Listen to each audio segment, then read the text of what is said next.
Hello students, स्वागत है आप सभी का वोल्कनो आईएएस के इस प्लेटफॉर्म पे। स्टूडेंट्स, अगर हम बात करें इस लेक्चर की तो ये लेक्चर हमारा हमारा मेडिवल इंडिया का लेक्चर है। हमारा जो मध्यकालीन भारत है उसके बारे में हमने देखने की कोशिश करेंगे इस लेक्चर में। स्टूडेंट्स, हमने प्रीवियस लेक्चर में खिलजी डायनेस्टी के बारे में बात की थी कि खिलजी डायनेस्टी किस तरीके से पावर के अंदर आती है कि जब बलबन की डेथ हुई और जो नॉन तुर्किश पीपल्स हैं उनको प्रॉपर रिप्रेजेंटेशन नहीं मिल पाया था, तो वो अपना यहाँ पे रिप्रेजेंटेशन की जो डिमांड है उसको इंक्रीज करते हैं और उसी एक ग्रुप को लीड करते हैं जलाउद्दीन खिलजी। और उसके बाद में जलाउद्दीन को मार दिया जाता है अलाउद्दीन के द्वारा। उनके ही जो भतीजे थे या उनके जो सन इन लॉ हुआ करते थे। और अलाउद्दीन खिलजी का जो 20 साल का जो रूल रहा, उस 20 साल के रूल में किस तरीके से जो एडमिनिस्ट्रेटिव रिफॉर्म है वो लाने की कोशिश की गई थी, क्या क्या वहाँ पे बदलने की कोशिश की गई थी अलाउद्दीन खिलजी के द्वारा। क्योंकि अलाउद्दीन जो खिलजी का जो समय है उस समय में हमको सेंट्रलाइजेशन जो एडमिनिस्ट्रेशन है वो देखने के लिए मिलेगा। किसी एक या दो पर्सन के पास ही जो पावर है वो देखने के लिए मिलेगी, क्योंकि इनके अगेंस्ट में कोई भी रिबेलियन करने के लिए तैयार नहीं था। अगर उसका डिफीट होता है रिबेलियन के समय में, तो ना केवल उस पर्सन को, उसकी फैमिली को भी इस तरीके से इनके द्वारा जो पनिशमेंट है वो दिया जाता था। तो काफ़ी ऐसे हार्श जो डिसीजन है वो लिए गए थे अलाउद्दीन खिलजी के द्वारा, जिससे वो रिबेलियन को सप्रेस कर सकें। तो इनका जो 20 साल का जो समय है उस समय में उनके जो एडमिनिस्ट्रेटिव रिफॉर्म है उनके बारे में हम इस लेक्चर में देखेंगे। तो स्टूडेंट्स, इससे पहले हम लेक्चर को स्टार्ट करने से पहले हम एक बार प्रीवियस क्लास का ओवरव्यू लेने की कोशिश करते हैं कि हमने प्रीवियस क्लास में क्या क्या रीड किया था। हमने रीड किया था कि जो खिलजी डायनेस्टी है वो किस तरीके से यहाँ पे पावर में आती है दिल्ली सल्तनत के समय में। दूसरी ये डायनेस्टी है, पहली जो डायनेस्टी जिस डायनेस्टी ने रूल किया, जिसको हम गुलाम वंश के रूप से जानते हैं, कि वो स्लेव लोगों का कंप्लीट डायनेस्टी थी। उसके हर एक रूलर किसी ना किसी का स्लेव था।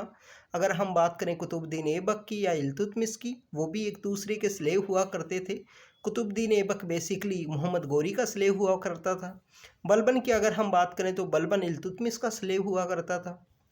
और अगर हम बात करें रजिया सुल्तान की, तो वो एक एक्सेप्शनल है कि रजिया सुल्तान पहली महिला शासक के रूप में, मुस्लिम महिला शासक के रूप में इस्टेब्लिश हुई थी दिल्ली सल्तनत के समय भी। तो ये भी जो चारों इम्पोर्टेंट रूलर्स हैं वो काफ़ी ज़्यादा इम्पोर्टेंट हैं उनका डिफरेंट डिफरेंट पर्सपेक्टिव से।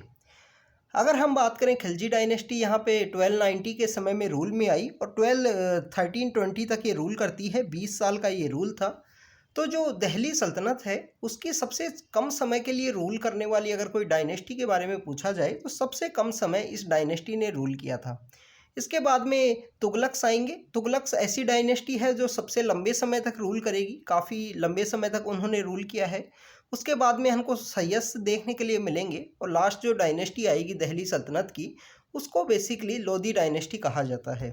तो स्टूडेंट, खिलजी डायनेस्टी है जिसको जलाउद्दीन खिलजी के द्वारा यहाँ पे लेड किया गया, जो रिबेलियन से एक ग्रुप को, और ये यहाँ पे जो खिलजी डायनेस्टी है उसको इस्टेब्लिश करते हैं। खिलजी डायनेस्टी का बेसिकली अगर हम बात करें तो कम्प्लीटली जो डायनेस्टी है इसके द्वारा यहाँ पे जो नॉन तुर्किश पीपल्स हैं उनको अप्रेज करने की कोशिश की गई थी। जलाउद्दीन खिलजी के द्वारा जो टॉलरेंट पॉलिसी है वो अडोप्ट की गई, जिससे कि यहाँ पे गुडविल है उसको गेन किया जा सके लोगों का।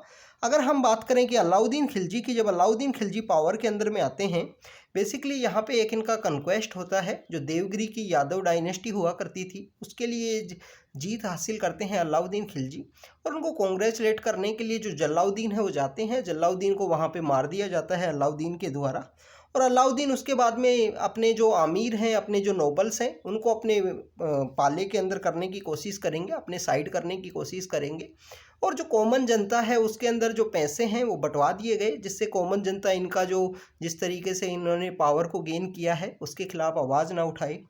इनके द्वारा काफ़ी सारे रिफॉर्म या चेंज करने की कोशिश की गई। बलबन की तरह इन्होंने अपनी जो डिफेंस सेक्टर है, जो मिलिट्री हुआ करती थी, मिलिट्री को चेंज करने की कोशिश की। मिलिट्री का जो यहाँ पे हम बात करें कि ट्रेनिंग को, मिलिट्री की जो डिसिप्लिन है उसको इन्होंने चेंज करने की कोशिश की, क्योंकि मंगोल जो इन्वेजन है वो इनके समय देखने के लिए मिलता है। स्टूडेंट्स, अलाउद्दीन खिलजी के समय में काफ़ी सारे जो कन्क्वेस्ट हैं वो हमको देखने के लिए मिलते हैं। ऑल ओवर इंडिया इन्होंने कन्क्वेस्ट किया है, चाहे मदुरई या आप वारंगल का जो एरिया देख सकते हो, द्वार समुद्रम का जो एरिया है वो भी आप देख सकते हो। राजस्थान के अंदर जो रणथंबोर है, जो चित्तौड़ है, चित्तौड़ से रिलेटेड तो एक मूवी भी है, पद्मावत नाम की जो मूवी है वो बनी है। तो हर एक जगह पे इन्होंने कन्क्वेस्ट किया है। गुजरात से इन्होंने स्टार्ट करते हैं, जब से ये पावर के अंदर आते हैं तो ये काफ़ी सारा इनका जो कन्क्वेस्ट का जो समय रहा है उसके बारे में हमको देखने के लिए मिलता है। इनके द्वारा जो नोबल्स हैं उनको रेगुलेट करने की कोशिश की, क्योंकि नोबल्स का को ये पावरफुल नहीं देख सकते थे। तो आमिर जो लोग हैं, जो यहाँ पे जो नोबल हुआ करते थे, उनकी पावर को इन्होंने कन्फेसिकेट करने की कोशिश की, उसको कंट्रोल करने की कोशिश की। इनके द्वारा बेसिकली समय समय पे जो फेस्टिवल्स, जो पार्टी की जाती थी नोबल्स के द्वारा एक दूसरे के साथ में वो जो मैरिज के अलायंस यहाँ पे क्रिएट करते थे, तो उन सबको स्टॉप करवाया। वाइन का जो एक्टिविटी है उसको इन्होंने रुकवाया कि वाइन को आप बैन करवा दिया कम्प्लीटली अपने एरिया के अंदर में। और स्पाइस सिस्टम को इन्होंने बेसिकली यहाँ पे मजबूत किया था। ये अलाउद्दीन खिलजी के एक समय का काफ़ी इम्पोर्टेंट अचीवमेंट है। इसके अलावा स्टूडेंट निजामुद्दीन औलिया इनके समय रहा करते थे। इसके अलावा अगर हम बात करें आमिर खुसरो हैं, जिन्हें पैरेट ऑफ इंडिया के रूप से जाना जाता है, वो भी इन्हीं के समय रहा करते थे। इन्होंने काफ़ी ऐसी कोशिश की जिसकी वजह से इनके समय में जो रिबेलियन है वो देखने के लिए नहीं मिलती है, क्योंकि नोबल्स पावरफुल नहीं थे इनके समय में। अब अगर हम बात करें स्टूडेंट्स आज के लेक्चर की, तो अगर हम एडमिनिस्ट्रेटिव रिफॉर्म की बात करें कि अलाउद्दीन खिलजी के द्वारा ऐसे कौन कौन से एडमिनिस्ट्रेटिव रिफॉर्म हैं वो लाए गए, उनकी अगर हम बात करें तो स्टूडेंट्स हमको देखने के लिए मिलता है कि इन्होंने अपना जो एडमिनिस्ट्रेशन का जो सिस्टम है उसकी हर एक ब्रांच के अंदर चेंज लाने की कोशिश की, उसको रिफॉर्म करने की कोशिश की। मिलिट्री का जो रिफॉर्म इनके द्वारा लाया गया था वो बेसिकली लाया गया था कि जो मंगोल हैं उनका इन्वेजन देखने के लिए मिलता था नॉर्थ वेस्ट सेक्शन की तरफ। इनके जो टेरिटरी हुआ करती थी उसका जो नॉर्थ वेस्ट पार्ट हुआ करता था उसकी तरफ हमको जो इन्वेजन है वो देखने के लिए मिलता है। तो इन्होंने बेसिकली जो मिलिट्री है उसको रिफॉर्म इस वजह से किया था क्योंकि बलबन के द्वारा जो मिलिट्री को रिफॉर्म किया था और उसका जो डिपार्टमेंट बनाया था दीवाने अर्ज नाम से, उसी लाइन के ऊपर में नए ट्रेनिंग करना, नए तरीके से डिसिप्लिन को प्रोवाइड करना और उनको नए नए जो इक्विपमेंट हैं वो प्रोवाइड करना। तो मंगोल इन्वेजन को देखते हुए इन्होंने जो मिलिट्री है उसको रिफॉर्म किया। उसके बाद में इन्होंने अपना जो एडमिनिस्ट्रेशन का हर एक डिपार्टमेंट है, चाहे वो मार्केट है, चाहे वो मंडी है, चाहे वो स्पाइस सिस्टम है, हर एक सिस्टम को इनके द्वारा रिफॉर्म करने की, चेंज करने की कोशिश की गई अलाउद्दीन खिलजी के द्वारा। इसके अलावा स्टूडेंट्स अगर हम बात करें अलाउद्दीन खिलजी के द्वारा जो एडमिनिस्ट्रेटिव मशीनरी है वो हाईली सेंट्रलाइज वे में इनके द्वारा फाउंड की गई, लेट डाउन की गई कि वो सेंट्रलाइजेशन के वर्क के कॉन्सेप्ट में वो वर्क करती थी।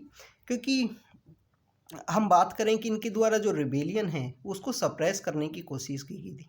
उसी रिबेलियन को सप्रेस करने के लिए इनके द्वारा जो इनके आमिर हुआ करते थे, जो नोबल हुआ करते थे, जो जागीरदार हुआ करते थे, उनकी पावर को, उनकी जो वेल्थ है उसको स्नैच करने की कोशिश की थी। अलाउद्दीन खिलजी ने उनकी वेल्थ को स्नैच कर लिया। तो वेल्थ को स्नैच करने के बिहाइंड का रीज़न ये था कि कल को अगर वो रेबेलियन करना भी चाहें तो वो इतने पावरफुल नहीं हैं, दूसरे लोगों को अपनी तरफ अट्रैक्ट ना कर सकें। तो ये एक मेन रीज़न था अलाउद्दीन खिलजी का। स्टूडेंट्स इनके द्वारा जो जितनी भी ज़मीन हुआ करती थी उनकी टेरिटरी में, उसको सभी को इनके द्वारा गवर्नमेंट के द्वारा कंट्रोल किया गया। तो ज़मीन को इनके द्वारा कंट्रोल किया गया। अब ज़मीन कौन कौन सी है? ऐसी ज़मीन जो इनाम के अंदर मिली हुई है, जिसे इनाम की ज़मीन बोलते हैं, जिसे गिफ्ट के अंदर मिली हुई है। वक्फ रिलीजियस एंडाउटमेंट के लिए जो ज़मीन दी जाती थी उन्हें वक्फ के नाम से जानते हैं। ये आपको प्रेजेंट समय में भी देखने के लिए मिलता है। अगर आप यूपीएससी का एग्ज़ाम क्लियर करके अगर आप आईएएस की पोजीशन पे जाओगे स्टूडेंट्स, तो आपको वहाँ पे इस बोर्ड का जो इलेक्शन है आपके द्वारा ही कंडक्ट कराया जाएगा। हर एक स्टेट के अंदर वक्फ बोर्ड होता है, वो डील करता है रिलीजियस एंडाउटमेंट से रिलेटेड जो ज़मीन है उनको। इसके अलावा स्टूडेंट्स इनके द्वारा जो रिबेलियन है उसको रेस्ट्रिक्शंस है वो इम्पोज किए गए। उसको कंट्रोल करने के लिए नोबल्स को एक दूसरे के साथ में जो अलाइंस है, मैरिज की जो अलाइंस हुआ करते थे फैमिलीज के, उनको कंट्रोल किया। एक दूसरे के घर भी विजिट नहीं कर सकते थे। स्पाई सिस्टम को इतना मजबूत किया गया कि जिसके थ्रू जो जानकारी है वो निकाली जाती थी। नोबल्स अगर एक दूसरे से मिले भी हैं तो उसके बारे में इनको जानकारी होती थी सुल्तान को। स्पाई सिस्टम को इस तरह मजबूत किया गया, वाइन को इनके द्वारा अबोलिश कर दिया गया, जिससे जो आर्मी है उसके अंदर जो डिसिप्लिन है वो मेंटेन रहे। हैवीली टैक्स इन्होंने इम्पोज किया था। जो नॉन मुस्लिम जितनी भी कम्युनिटी रहा करती थी उनके ऊपर हैवीली जो टैक्स है वो इनके द्वारा इम्पोज किया गया। तो ये आपको पता होना चाहिए। इन्होंने एक पहले ऐसे सुल्तान हैं, पहले ऐसे रूलर हैं जिनके द्वारा जो ज़मीन है उसका यहाँ सर्वे करवाया गया है इनके द्वारा। सर्वे करवाने के बाद में जो ज़मीन का है फिक्स मेजरमेंट हुआ, ज़मीन को नापा गया, फिक्स शेयर यहाँ स्टेट का जो फिक्स शेयर है वो फिक्स किया गया इनके द्वारा। तो लैंड रेवेन्यू सिस्टम को मजबूत करने के लिए, क्योंकि अगर कोई भी एम्पायर है वो इस्टेब्लिश होता है रेवेन्यू के ऊपर में, तो रेवेन्यू सिस्टम को मजबूत करने के लिए इनके द्वारा जो ज़मीन है उसका सर्वे करवाया गया रेवेन्यू डिपार्टमेंट के द्वारा। सर्वे करवाने के बाद में उसका जो फिक्स शेयर है स्टेट को कितना फिक्स देना है वो शेयर को फिक्स किया गया इनके द्वारा। और यहाँ पे जो रिवेन्यू ऑफिसर्स हैं वो कोई ऐसा ब्राइबरी का कोई कॉन्सेप्ट ना अडॉप्ट कर लें। इस वजह से इन्होंने जो रिवेन्यू ऑफिसर्स जो इस काम के लिए लगाए थे उन सभी रिवेन्यू ऑफिसर्स की जो सैलरी है वो अच्छी खासी सैलरी उनको दी, मीन्स उनको इंक्रीमेंट करके दिया। कि ये कोई ऐसा नहीं है कि अगर ये कोई छोटा मोटा जो स्कैम है या करप्शन है वो करने की कोशिश करें। तो करप्शन को रोकने के लिए जो रिवेन्यू ऑफिसर्स जो हुआ करते थे उनकी जो सैलरी है इन्होंने इनके द्वारा रेज की गई। अगर हम बात करें जो डोआब का जो रीजन है, जो डोआब का जो रीजन था जहाँ अच्छी फर्टाइल लैंड है, इरिगेशन की जो फैसिलिटी है अच्छी अवेलेबल है, तो उस एरिया के अंदर इन्होंने जो रेवेन्यू है उसको 1/2 जो शेयर है, हाफ जो जितना भी वहाँ से पैदा होता था उसका हाफ हिस्सा स्टेट के लिए फिक्स कर दिया गया कि आधा हिस्सा आपको स्टेट को देना होगा। तो ये एक रिवेन्यू से रिलेटेड इनकी पॉलिसी है अलाउद्दीन खिलजी की। स्टूडेंट्स, हमें देखने के लिए मिलता है कि जो बारानी नाम के जो हिस्टोरियन हैं उनके द्वारा इनका जो ये मूव था, इनका जो इनिशिएटिव था कि जो डोआब का जो रीजन है उसका आधा हिस्सा आपको स्टेट को देना होगा और वो जो शेयर है वो फिक्स कर दिया गया डोआब के रीजन से जो भी वहाँ पे प्रोड्यूस होगा। तो स्टूडेंट्स, इस बारानी ने इनका जो ये इनिशिएटिव है इसको क्रिटिसाइज किया है कि काफ़ी गलत इनिशिएटिव था ये अलाउद्दीन खिलजी का। इसके अलावा अगर हम बात करें स्टूडेंट्स, इनके द्वारा जो ग्रेनरीज हैं वो बनाई गई, क्योंकि आप देखिए कि जो सरप्लस है, जो प्रोडक्शन है वो स्टार्ट हो चुका है। क्योंकि आप 1/2 जो हिस्सा है वो तो यहाँ स्टेट को दिया जाता है, मीन्स दर वहाँ पे जो प्रोड्यूस होता होगा वो काफ़ी ज़्यादा होगा। तो इसकी वजह से इनको स्टोर करने के लिए जो ग्रेनरीज हैं उनका कंस्ट्रक्शन करवाया गया। मुल्तानी जो ट्रेडर हैं, बंजारा नाम की जो कम्युनिटी है वो इस काम के अंदर इंगेज हुआ करते थे। जो ये अनाज है उसको सेल किया करते थे, उसकी ट्रेडिंग की एक्टिविटी में वो इंगेज हुआ करते थे। बंजारा से रिलेटेड यूपीएससी ने एक क्वेश्चन पूछ भी लिया है 2016 के अंदर। 2016 के समय बंजारा से रिलेटेड क्वेश्चन है वो पूछा गया है। ये एक ट्रेडिंग कम्युनिटी हुआ करती थी और जो डंकी हैं, डंकीज को ये यूज किया करते हैं रूरल एरियाज़ के अंदर में अपना जो सामान एक गांव से दूसरे गांव सेल करने के लिए, बेचने के लिए। स्टूडेंट्स, इन्होंने मार्केट को कंट्रोल करने के लिए, मार्केट के जितने भी अफेयर हैं, मार्केट का जो मंडी सिस्टम है उसको कंट्रोल करने के लिए एक मंडी का एक इन्होंने हेड ऑफिसर है वो अपॉइंट किया है, जिसको सुप्रीडेंट ऑफ मार्केट के रूप से जाना जाता था। ये सुप्रीडेंट ऑफ मार्केट हैं जिसको सहना ए मंडी के नाम से जाना गया है। तो ये सहना ए मंडी के द्वारा मार्केट को कंट्रोल किया जाता था, मार्केट की एक्टिविटी है उनको रेगुलेट किया जाता था। तो सहना ए मंडी नाम की एक पोस्ट है वो इनके द्वारा यहाँ पे इस्टेब्लिश की गई।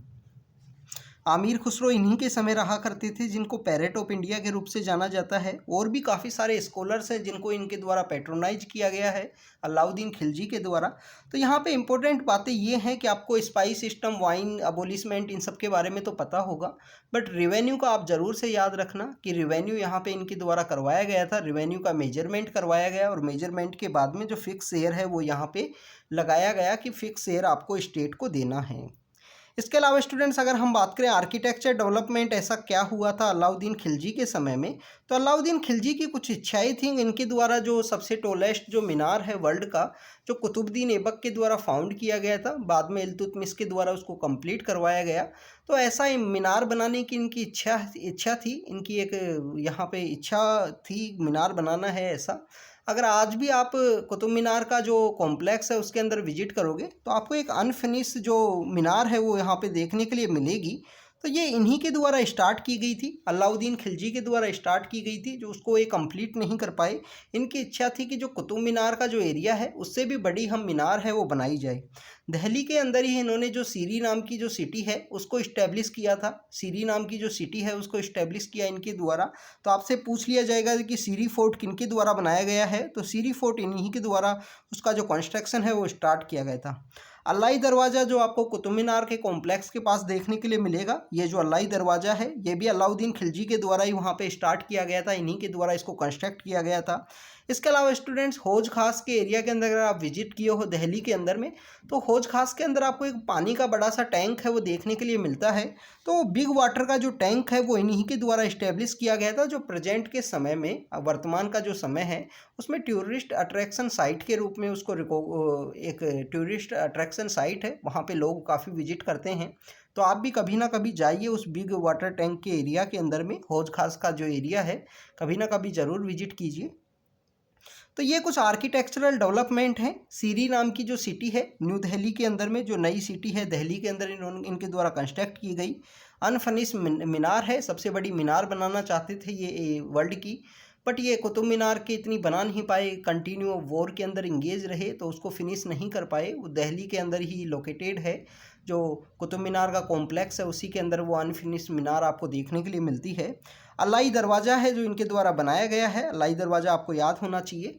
और इसके अलावा अगर हम बात करें कि बिग वाटर टैंक है जो हौज खास का एरिया है उसके अंदर इस बिग वाटर टैंक को भी इन्हीं के द्वारा बनाया गया है। तो ये कुछ एडमिनिस्ट्रेटिव रिफॉर्म्स और जो रिवेन्यू सेक्टर से रिफॉर्म से रिलेटेड बातें हैं जो अलाउद्दीन खिलजी के द्वारा लिए गए थे, कुछ इनिशिएटिव्स हैं उनके बारे में हमने डिस्कस किया। ये स्टूडेंट्स इसके साथ ही हमारा खिलजी डायनेस्टी से रिलेटेड जो फैक्ट्स हैं वो कंप्लीट होते हैं। ये खिलजी डायनेस्टी से रिलेटेड हमारी कुछ बातें थी जो हमने डिस्कस की हैं। अगर हम लेटर फेज में जो हम नेक्स्ट डायनेस्टी है तुगलक डायनेस्टी, गयासुद्दीन तुगलक हैं, उनके बारे में डिस्कस करेंगे कि कैसे गयासुद्दीन तुगलक हैं वो नई डायनेस्टी को इस्टेब्लिश करते हैं, उसके बारे में हम नेक्स्ट लेक्चर के अंदर डिस्कस करेंगे स्टूडेंट्स। तो thank you students, thank you very much.